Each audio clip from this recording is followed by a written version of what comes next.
Hello दोस्तों, मैं वीरू आपका ऑनलाइन ट्यूटर। आज इस चैनल पे आ चुका हूँ एक बेहतरीन टॉपिक के साथ। आज का हमारा टॉपिक है संसद के दोनों सदनों लोकसभा और राज्यसभा में अंतर। तो चलिए शुरू करते हैं। आगे बढ़ने से पहले बहुत बहुत स्वागत करना चाहूँगा इस चैनल पे। तो संसद के दो सदन होते हैं, लोकसभा और राज्यसभा, लेकिन इसके अंग तीन होता है, लोकसभा, राज्यसभा और राष्ट्रपति, जैसे आप देख रहे हैं ऊपर। चलिए आज हम पढ़ते हैं लोकसभा और राज्यसभा में क्या अंतर है। तो दोनों के सदन, लोकसभा निचला सदन होता है और राज्यसभा उचली सदन होती है। और सदन को अंग्रेजी में हम हाउस कहते हैं। तो लोकसभा जो होते हैं वो लोअर हाउस होता है और राज्यसभा होता है वो अपर हाउस होता है, मतलब ऊंची वाली हाउस होता है। फिर नेक्स्ट की अगर बात करें तो लोकसभा और राज्यसभा की सदस्य कितने हैं सदन में। तो लोकसभा की बात करें तो लोकसभा में अगर पीछे से शुरू करें तो 2, 3, 4, 5, मतलब आप सही से देखोगे तो 543 प्लस 2, मतलब 543 जनता के द्वारा चुन के आते हैं, जो आप देख सकते हैं। और 2 राष्ट्रपति के द्वारा नियुक्त होता है, जिसे हम एंग्लो इंडियन के नाम से जानते हैं। वहीं पे राज्यसभा की बात करें तो राज्यसभा के जो सदस्य होते हैं वो 250 होते हैं, जिसमें से 12 सदस्यों की नियुक्ति कौन करता है, तो राष्ट्रपति करता है। लोकसभा में 2 करता है और 2 से पहले 1 आप राइट कर दोगे तो 12 बन जाएगा, और 50 में 12 माइनस करोगे तो 238 बचता है, जो अप्रत्यक्ष रूप से चुन के आते हैं। और लोकसभा और राज्यसभा के सदस्य कौन से प्रणाली के द्वारा चुन के आते हैं, हम आगे पढ़ेंगे। हम याद करवा दूंगा इस चीज़ को लेकर। जिस तरह लोकसभा के 2 सदस्यों को राष्ट्रपति नियुक्त करता है, उसे हम एंग्लो इंडियन के नाम से जानते हैं, उसी तरह राष्ट्रपति राज्यसभा में भी 12 सदस्यों को नियुक्त कर रहा है। तो ये कौन से व्यक्ति होते हैं, तो ये खेल, नृत्य, डांस और समाज सेवा, अभिनय, इसी तरह के विभिन्न क्षेत्रों में बहुत ज़्यादा लोकप्रिय होते हैं। तो आई होप समझ में आ चुका होगा ये। फिर नेक्स्ट पढ़ते हैं दोनों सदनों के प्रमुख कौन होता है। तो लोकसभा के सदन के जो प्रमुख होते हैं वो स्पीकर होता है, और राज्यसभा के सदस्य को हम सभापति कहते हैं। और सभापति का पद कौन संभालता है, तो उपराष्ट्रपति संभालता है। एक बार फिर से रिपीट कर रहा हूँ, लोकसभा के जो अध्यक्ष होते हैं स्पीकर होते हैं, और उनसे छोटा जो होता है वो डिप्टी स्पीकर होता है। और राज्यसभा के सभापति और उपसभापति अध्यक्ष होते हैं। और सभापति का पद कौन संभालता है, तो उपराष्ट्रपति। उपराष्ट्रपति की नियुक्ति ही इसलिए किया जाता है ताकि वो राज्यसभा की अध्यक्षता कर सके। अब चौथा पॉइंट देखते हैं कि दोनों सदनों के सदस्यों की शपथ कौन दिलाता है।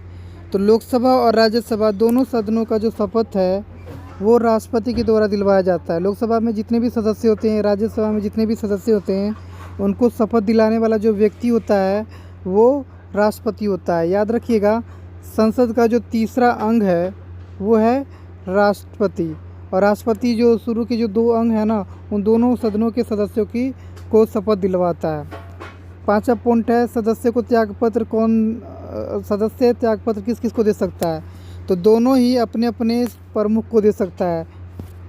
जैसे कि लोकसभा के जो अध्यक्ष हैं स्पीकर को देगा, और राज्यसभा के जो सदस्य हैं वो अपना सभापति को देंगे। अब देखते हैं दोनों सदनों के जो सदस्य हैं वो कौन से चुनाव प्रणाली के द्वारा चुन के आते हैं।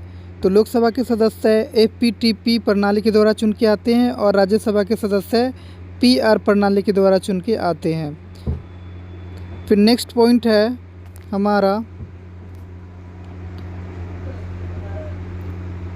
दोनों के कार्यकाल कितना होता है। तो लोकसभा के सदस्य और राज्यसभा के सदस्य दोनों के कार्यकाल अलग अलग है। लोकसभा के सदस्यों का कार्यकाल 5 साल का होता है, और राज्यसभा के सदस्यों का कार्यकाल 6 साल का होता है। और हर 2 साल पे इनके जो सदस्य हैं बदलते रहते हैं, 1/3 सदस्य बदलते रहते हैं। और इनकी योग्यताएं कितनी होती हैं, तो याद रखना, लोकसभा के जो सदस्यों की योग्यताएं हैं, पहला तो ये कि भारत का नागरिक होना चाहिए, दूसरा ये कि 25 वर्ष कम से कम होना चाहिए उसकी आयु, और तीसरा ये कि किसी भी लाभप्रद उद्देश्य पर वो व्यक्ति नहीं होना चाहिए। तो इस तरह की ये इनकी योग्यताएं हैं। उसी तरह की अगर हम एक और बात, चौथा पॉइंट है कि जो लोकसभा के सदस्य बनना चाहता है वो पागल व दिवालिया नहीं होना चाहिए। तो इस तरह से इसकी योग्यताएं 4 हो चुकी है। और राज्यसभा की योग्यताएं क्या होना चाहिए सदस्य बनने के लिए, तो याद रखिए बिल्कुल सेम डिट्टो है, बस ये है कि इनकी कार्यकाल के जो इनकी आयु है ना, इसमें 25 आयु होता है, तो राज्यसभा के सदस्य बनने के लिए 30 वर्ष की आयु होना चाहिए। तो बस इतना ही अंतर है लोकसभा और राज्यसभा की योग्यता में। और हाँ, राष्ट्रपति की कितना आयु होना चाहिए राष्ट्रपति बनने के लिए, तो कम से कम 35 वर्ष। तो इस तरह से याद हो गया होगा, लोकसभा के सदस्य बनने के लिए 25, राज्यसभा के सदस्य बनने के लिए 30 और राष्ट्रपति बनने के लिए 35 वर्ष की आयु होना चाहिए। लोकसभा और राज्यसभा में अधिक क्षमतावान लोकसभा होता है, क्योंकि लोकसभा साधारण बिल और वित्त बिल के मामले में काफ़ी प्रभावशाली होता है राज्यसभा की तुलना में। क्योंकि साधारण बिल में जब लोकसभा और राज्यसभा में मतभेद होता है तो भी लोकसभा का ही वहाँ पे दबदबा होता है, और वित्त बिल के मामले में अगर राज्यसभा रद्द कर देता है और लोकसभा ने पास कर रखा है ऑलरेडी, तो वो अपने आप ही पास होकर राष्ट्रपति के पास चला जाता है। तो ऐसे में दिख रहा है कि लोकसभा और राज्यसभा में कौन अधिक क्षमतावान है। लोकसभा का जो गठन किया जाता है वो टेम्परेरी किया जाता है 5 साल के लिए, और हर 5 साल पे लोकसभा भंग कर दिया जाता है, और 5 साल से पहले भी लोकसभा को भंग किया जा सकता है। तो इससे स्पष्ट होता है कि लोकसभा जो है वो अस्थायी सदस्य है, अस्थायी सदन है।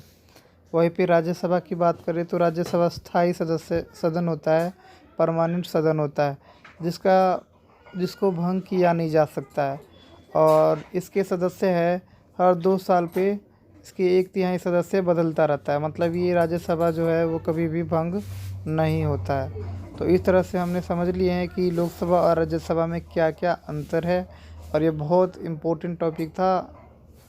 तो चलिए, अगर वीडियो अच्छा लगे तो प्लीज़ लाइक, शेयर, कमेंट और सब्सक्राइब कर दीजिएगा। साथ ही बेल आइकन को भी दबा दीजिएगा ताकि हमारे न्यू वीडियो का नोटिफिकेशन आपको जल्दी मिल जाए। Thank you so much.